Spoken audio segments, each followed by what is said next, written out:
ये ऑडियो ये समझो कि अपनी घरवाली को छोड़ के आप किसी को सुनवा नहीं सकते। अब भाई इसमें औरत कौन सी है जो बोल रही है, वो परिवार की है। हाँ, ये बता नहीं रहे हैं, लेकिन उसके नाते में है ना, ये पोते की कुछ लगती है। जैसे बहू, पोते की बहू है। अब पोते की बहू से सेक्स के बारे में बात हो रही है। ये मैंने सुनी काम से, मैंने बता दी, मैं झूठ नहीं बोलता हूं। अभी कहीं झूठ लगे तो मेरे को कहीं भी पकड़ लेना। मैं तो ये कहता हूं कि भगवान की कृपा होती है, कोई चीज मिलती है तो प्रारब्ध से मिलती है।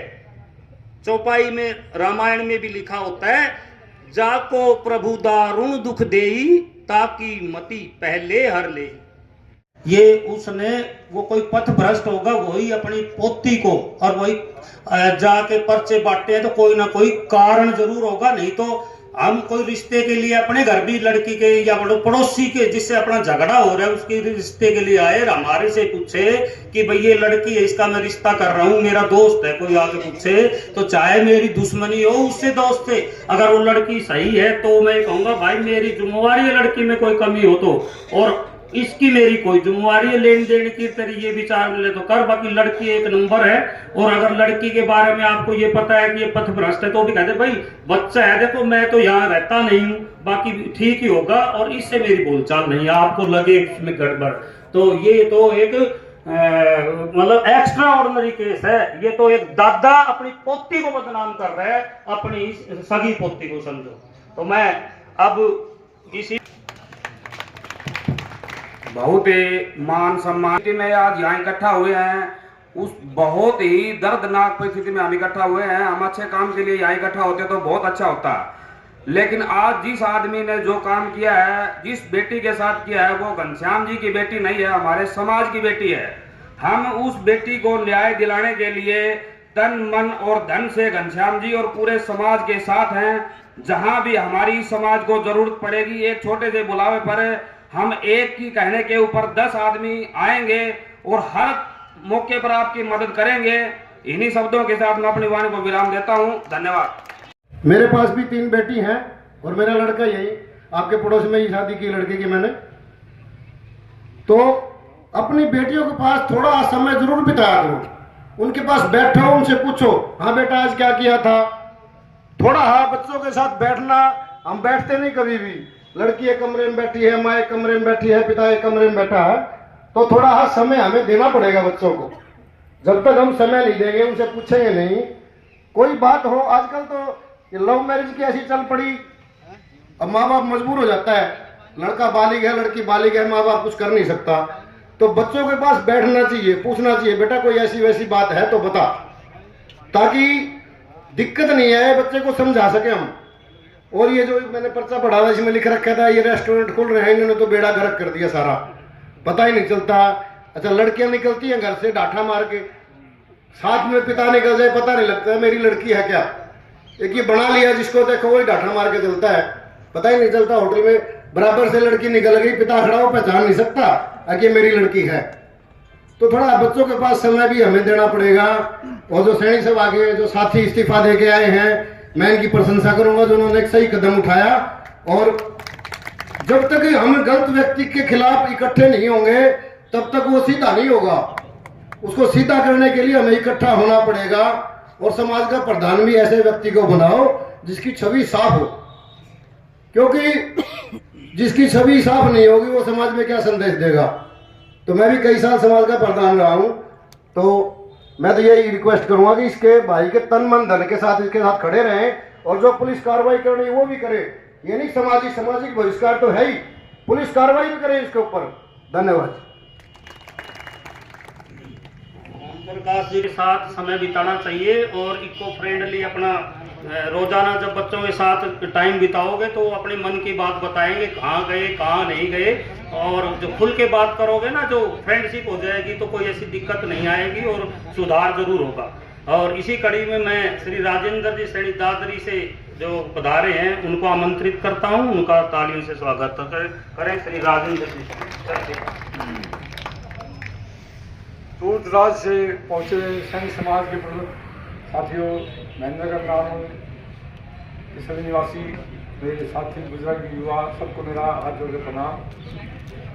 कल जब मुझे इस घटना का पता चला तो मेरा मन बहुत विचलित हो गया। मैं सोचता रहा भी आखिर इसके जिम्मेदार कौन है। तो दोस्तों मैं आपको बताऊं साथियों, मैं इसका दोष समाज को देता हूं और विशेष रूप से माँ बाप को। और जिसने भी ये घटना करी वो तो मुख्य दोषी है ही। किसी बेटी के बहन के बारे में मतलब ऐसा दुष्प्रचार करना, उसको सामाजिक भी और कानूनी भी सजा मिलनी चाहिए। हम इस घड़ी में सब जो है घनश्याम जी के साथ हैं। और जैसे ओम प्रकाश भाई साहब ने अपील करी, आज हमें अपने बच्चों को चरित्र के बारे में बताना बहुत जरूरी है। हमें जांच करनी होगी उनके बस्तों में, उनके फोनों में क्या है क्या नहीं। हम भूल गए उन बातों को जो हमारी ऐतिहासिक किताबें होती थी, अच्छी ज्ञानवर्धक कहानियाँ होती थी जिनके अंदर वो आज किसी भी परिवार में बच्चों की तरफ हम ध्यान नहीं देते।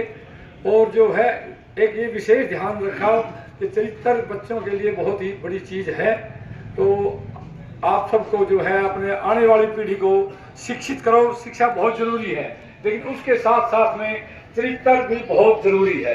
चरित्र पर एक बार जब दाग लग जाता है तो वो जिंदगी भर इंसान बन नहीं पाता। और इसको जितनी भी कड़ी से कड़ी सजा दी जाए वो देनी चाहिए। और हम इसकी कठोर से कठोर शब्दों में भर्त्सना करते हैं जिस भाई ने ये ऐसी नीच हरकत करी है। और हम तन मन धन से घनश्याम जी के साथ हैं। धन्यवाद। कि उनके साथ हो जाते हैं, ये विचारधारा छोड़नी पड़ेगी। क्योंकि मैं भी बहुत दूर से हूँ, झज्जर से हूँ। हम भी ये सोचें कि भाई बहुत दूर वहाँ महेंद्रगढ़ में ऐसी घटना घटी है, चलो भी घट गई। नहीं, कल मेरे यहाँ भी घट सकती है, कल आपके यहाँ भी घट सकती है, किसी और के यहाँ भी घट सकती है। इसलिए उस दर्द को दर्द ही मानना चाहिए और जो गलत काम करता है उस आदमी को वास्तव में सजा मिलनी चाहिए। मैं तो ये कहूँगा कि आपको चाहे मेरी बात अच्छी लगे या ना लगे कि उस आदमी के रिश्तेदारों को भी यहाँ बुलाया जाना चाहिए और उनको भी महसूस हो कि भाई उनके साथ ऐसा हो जाए तो कैसा लगेगा। क्योंकि लड़की की पीड़ा आप भी जानते हैं, हम भी जानते हैं। आज लड़कियों को गुमराह करते हैं लोग, इधर उधर बहुत गलत काम होते हैं, बहुत समाज में भ्रष्ट मामला हो रहा है। फिर हम रोकेंगे किसे? जो बच्चा सही चल रहा है उसको भी हम धार पे धर दें, फिर कौन बचेगा?